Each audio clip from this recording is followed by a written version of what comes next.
परम श्रद्धेय संत चरण, उपस्थित सज्जन, माता भगिनी, वैसे तो इस कार्यक्रम के निमित्त समाज को शांति में या आपत्ति में मार्गदर्शन करने वाले हमारे श्रद्धेय संतों के विचार मंथन से सारी बातें स्पष्ट हो गई है।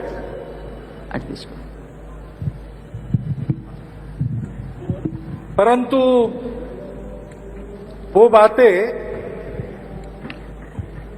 आप तक, हम तक पहुंची है कि नहीं पहुंची है, संभवतः इसकी परीक्षा सभी आचार्यगण, संतगण करना चाहते, इसलिए आप मुझे बोलने के लिए बताया है।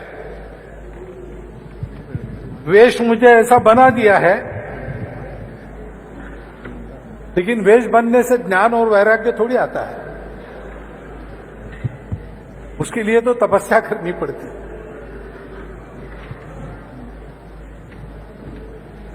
धर्म के रक्षा की बात है, तो धर्म की रक्षा करना है तो क्या रक्षा करनी है। मुझे एक कहानी याद आती है। एक खरगोश था, जंगल में सोया था, दोपहर अच्छी भरपेट घास खा ली थी और आराम कर रहा था। उतने में ताड़ के पेड़ का एक सूखा पत्ता, बड़ा होता है, आप सब लोगों ने ताड़ का पेड़ देखा है, वो पेड़ से छटका और नीचे आके खड़का, आवाज हुई। ताड़ का पत्ता बहुत बड़ा होता है, नीचे आता है तो आवाज होती है। तो ये हड़बड़ा के जागा और क्या खड़का क्या गिरा न देखते हुए भागा और एक जगह छुप गया। और फिर वहां से धीरे से मुंडी बाहर निकालकर देखता है तो कुछ नहीं, पेड़ का बड़ा भी हो तो क्या, आखिर सूखा पत्ता ही है, जो नीचे गिरा उसकी आवाज हुई। तो उसको स्वयं पर बहुत ग्लानि हुई कि क्या मैं हूं, इतना सा छोटा सा हूं, कुछ नहीं है मेरे पास। मैं अगर हाथी जैसा बड़ा होता तो इस पेड़ के पत्ते के खड़कने से क्यों डरता।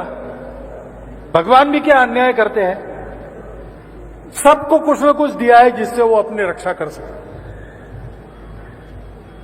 अरे कम से कम मुझे हाथी जैसा बना देता तो मुझे किसी को डरने की जरूरत नहीं थी।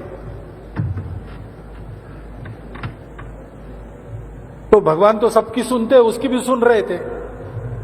थोड़ा सा स्मितहास्य करके उन्होंने तथास्तु कह दिया, तो खरगोश हाथी जितना बन गया।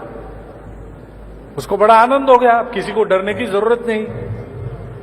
नींद हो गई थी, शाम का स्नान करने के लिए, और वहां पर एक तालाब था जंगल का, उसमें गया तो तालाब के किनारे मेंढक थे। उन्होंने कभी ऐसा देखा नहीं था, रूप खरगोश का और आकार हाथी का। तो वो जल में कूदने लगे, डुबुक डुबुक आवाज आने लगी। तो इसने कहा कि अरे डरो मत, मैं तो वही आपका खरगोश हूं, आज मेरा भगवान की कृपा से आकार बढ़ रहा है, अब किसी को डरने की जरूरत नहीं, इसलिए आनंद से नहाऊंगा। तो मेंढकों ने कहा ठीक है, हम तो मान लेते हैं, लेकिन ये जो तुम कह रहे हो डरने की जरूरत नहीं, तो इस तालाब में तो एक मगरमच्छ रहता है, वो पानी में हाथी को भी भारी होता है। तो जरा विचार करके तो डर गया, वापस लौट गया और फिर सोचने लगा कि क्या फायदा हाथी जैसा आकार, भगवान ने भी क्या मजाक किया हमारे साथ। अरे मगरमच्छ है तो भारी, मुझे उसकी जैसी मोटी खाल होती, उस पर कांटे होते तो फिर से भगवान ने हंस के तथास्तु कह दिया। तो हाथी के आकार पर मगरमच्छ जैसी खाल और कांटे आ गए।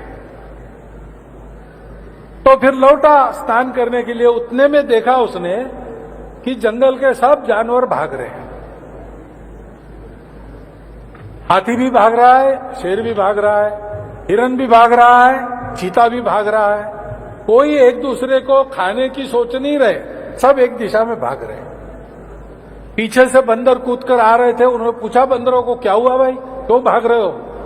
तो उन्होंने कहा जान प्यारी हो तो तुम भागो, क्योंकि जो गवाह होता है जंगल का बाइसन, उसका एक झुंड निकला है और सबको रोनते इधर चला आ रहा है, तो तुम हट जाओ रास्ते से, कहीं छुप जाओ। तो ये फिर से छुप गया और भगवान को कहने लगा कि ये क्या मेरे साथ मजाक कर रहे हैं भगवान, मैं रो रहा हूं, मुझे घबराना पड़ता है सबसे, और आप दे तो रहे हो लेकिन मैं तो घबराना छोड़ ही नहीं पा रहा हूं। तो भगवान ने उसके मन में प्रकट होकर कहा कि ये मूर्ख, तुझे अगर भीति दूर करनी है तो ये मगरमच्छ जैसे कांटे, हाथी जैसा आकार, दांत, नाखून, इसका क्या उपयोग है भैया? तुम्हारे उस छोटे से शरीर में ही एक निर्भय हृदय अगर तुम मांग लेते तो उसी क्षण तुम्हारा डरना बंद हो जाए।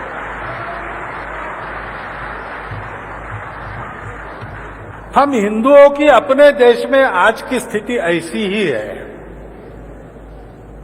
हमारे पास कोई कमी नहीं है किसी बात की।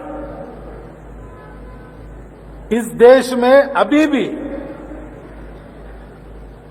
लगभग 1000 साल विधर्मियों के आक्रमण को,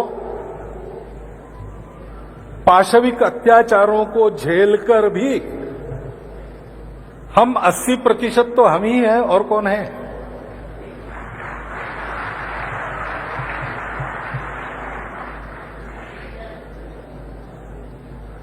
इस देश के शासन को चलाने वाले, इस देश के राजनीतिक दलों को चलाने वाले अधिकांश लोग तो हिंदू ही है, और कौन है?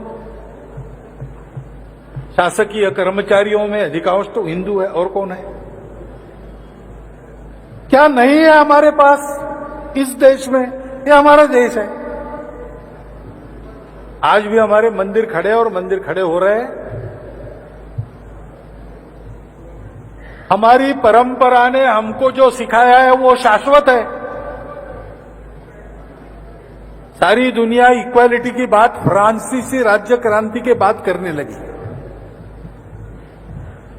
और बात बहुत करते हैं, लेकिन आज भी कभी कभी लगता है कि गोरी चमड़ी वाले बाहर के लोग हैं, उनके मन में अपने श्रेष्ठता का अहंकार आज भी है।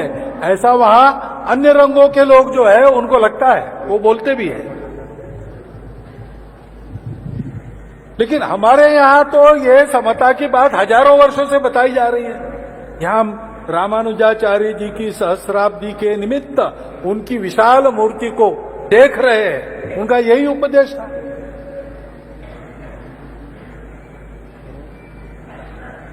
तो हमारे पास कमी किस बात की है? किसी बात की नहीं, हम अपने आप को भूल गए, बस यही है। लड़ना पड़ता है, लेकिन लड़ने के लिए क्या करना पड़ता है? कभी कभी जब चर्चा होती है तो ये समस्या है, वो समस्या है, यहां ऐसा हो रहा है, वहां ऐसा हो रहा है, इसी की चर्चा होती है। तो भाई उपाय की चर्चा करो। एक उदयनन नाम का राजकुमार था केरल में, उसके पिताजी ने उसको सीखने के लिए भेजा, प्रजा का रक्षण करना है तुमको, लड़ना आना चाहिए, शस्त्र विद्या, द्रोणाचार्य की विद्या सिखाने वाले 21 आचार्य केरल में थे, उनका गुरुकुल था, उसमें भेजा। वो गया, उन आचार्यों के उनका शिष्य बनकर 12 साल उसने खूब अच्छी मेहनत की, खूब अच्छा सीख लिया। फिर परीक्षा का समय आया तो अपने शस्त्र लेकर पहुंच गया गुरु के पास। 20 गुरु बैठे थे, 21वें प्रधानाचार्य सबके सामने थे, और उसने कहा कि आचार्य मैं उपस्थित हूं, मेरी परीक्षा लीजिए। तो प्रधानाचार्य ने पूछा उसको, परीक्षा तो लेते लेकिन पढ़े कितना हो वो बताओ 12 साल में। हमने पढ़ाया ठीक है, लेकिन तुमने लिया कितना वो बताओ, तो उसकी परीक्षा लेंगे। तो उसने कहा कि आचार्य आपकी कृपा से मैं इतना सीख गया हूं कि मेरे सामने विभिन्न शस्त्र अस्त्र लेकर अगर 10,000 लोग आते तो मैं उनसे लड़ सकता हूं।